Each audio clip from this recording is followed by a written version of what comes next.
তোমাদের সাথে একটা খুব সুন্দর জিনিস শেয়ার করি। একটু আস্তে আস্তে আমি কথা বলছি, কারণ হচ্ছে আমার ভয়েস শুনলেই এরা দুজন উঠে পড়বে। এই দেখো, একজন উঠে পড়বে, ওই চলে গেল। আর ইনিবাবু এখানে বসে আছে। তো এখানে ওরা দুজনেই বসে থাকে, আর আমি এখানে রান্না করি। ওই যে এখন একটু শাক ভাজা করছি, লাল শাক ভাজা। আর প্রেশার কুকারে আলু সিদ্ধ হচ্ছে, ওই নিম পাতা দিয়ে মাখবো। আর এই যে কুটোগুড়ি, আমাদের দুধটু কুটোগুড়ি বসে আছে। এই দেখো, দুধটু কুটোগুড়ি।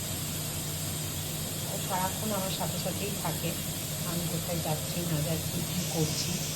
ওর মা আবার একটু মুডি, ওর মা চলে গেছে। ওই যে খাটের তলায় দেখো, ওখানে বসে আছে।